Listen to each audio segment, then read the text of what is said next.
And now, from the San Francisco Bay Area, Shaw Pirelli and the Shaw Pirelli Law Show, bringing you what matters most with over 50,000 watts of power.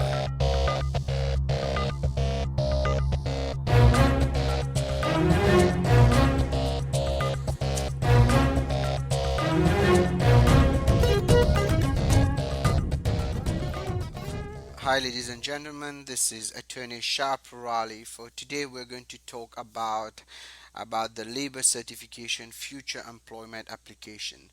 As you know, and many people don't know, a labor certification is usually required for you to ultimately get your green card. The first step is usually the labor certification.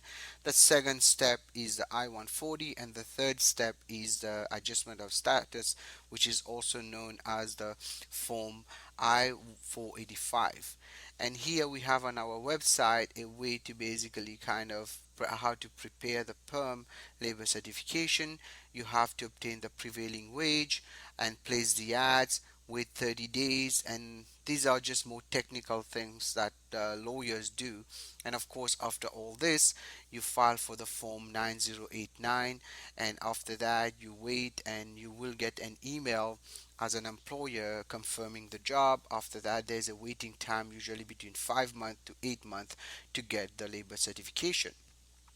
But having said that, now it is sometimes appropriate and it is sometimes helpful to have a labor certification future employment for two reasons. Number one, a labor certification can be obtained even you are not working for a company. I repeat that. For example, you're working for company A, company B can apply for a future labor certificate, future employment labor certification for you, and then there are some glitches which we're going to discuss in a few, but you need to, it is possible. The second reason, many people, especially if you're not born in India or China, you might be able to get a straight green card without having to go to the H1B, the lottery, etc. And the labor certification is worth it in those cases. So you might look into that. And for many times we have done, actually we have done a couple of cases from Taiwan and Thailand and even Singapore, people who are born there, where we directly file their labor certification and bring them ultimately on a green card. The way the process works is the same labor certification.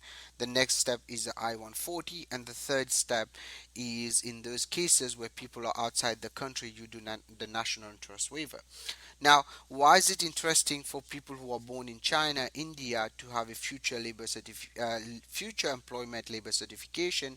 Is because, as you know, many times you're working for a company and that company doesn't want to file for your green card and ultimately, of course, the labor certification. And in those cases, it is important, if you are eligible, the company is eligible to file for you, to go ahead and ask them to file with the intention of course, working for them down the road. And The advantage it gives, the I-140, if it is approved, will ultimately help you to extend your H1B if the company where you are working is not filing for your labor certification. So in simple terms, you work for company A, company B files, and using that I-140, if it is approved, you can extend your H1B, especially when you reach the 6 years extension. Now there are few issues that needs to be discussed in the future employment. Number one of those issues is, of course, the fact that you for number one, the ability to pay at the I-140 level. One of the requirements when you file an I-140 is to prove that the company has an ability to pay you.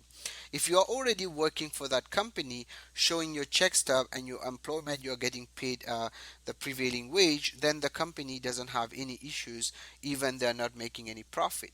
Now, if that's not the case, then the company, if it is less than 100 employees, will have to show their tax return. Ultimately, if they are either making net profit or they have net current assets, which will be equal to or more than what is being filed under the prevailing wage. And that's where many problem start is at the second level of the I-140. So be careful if you're filing for future employment to make sure that the company will be able to comply with that. If they have more than 100 employees, usually a letter from the CFO is good enough to prove that. But if not, then they might have to show their tax return. So these are the advantage that you can have. And of course, the big advantage, if you are, for example, you are born in a country like Tibet, you're born in a country like Sri Lanka, Mauritius, Japan, Europe, and you want to come here and the H1B you are not able to get it because of the lottery, you can go for a straight green card if the company really wants you to come here. Of course, there are other ways to get a green card. For example, people who can get an approval under national interest waiver, or of course EB1A. Those are different stories. But here we are talking about future employment based on the labor certification. So bottom line, if you have a chance to get it, make sure you meet all the requirements and make sure you can take advantage of it. Now, the other thing that is important, once you get it approved, we recommend that you move to that company because it will show good faith that there was a genuine job offer. Although the law doesn't require you to move there until you get a green card, we highly recommend at least when it's time to get if you are inside the United States, you are getting an EAD to the I-45, you should work for that company. And of course, also there is a rule of AC-21 where you can pause 180 days after that working for that company, and the I-45 has been filed. Past 180 days, you can bring that case back to the company where you are working. Because in this volatile world, many people move from one company to another, but that's more an issue that you have to discuss with your attorney. And if you have a situation like that, or any situation when it comes to immigration or labor certification, feel free to reach out to us at 510-742-5887, and the number to our office is again 510-742-5887. The website is piralilaw.com. I put the link on the bottom, or you can also use attorneyonair.com. Anything I'm telling you today is for educational purposes only. You should not act or refrain to act solely on the information provided. You should contact an attorney if you have any questions. Good luck to you. Wish you all the best. Thank you.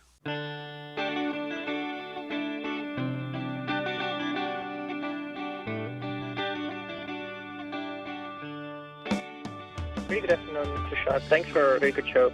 Thank you for the show and all the information that you're providing. Hi, Shahroli. Thank you so much. Hi, Mr. Shah. Thanks for doing this program.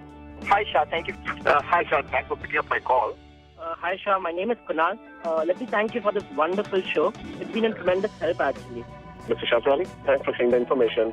Good afternoon, sir. I would like to congratulate. It's a wonderful show, and lots of people are getting benefited in different areas like immigration and settlement and all. Yeah, good afternoon. So first of all, thank you very much for providing all this useful information. Really appreciate.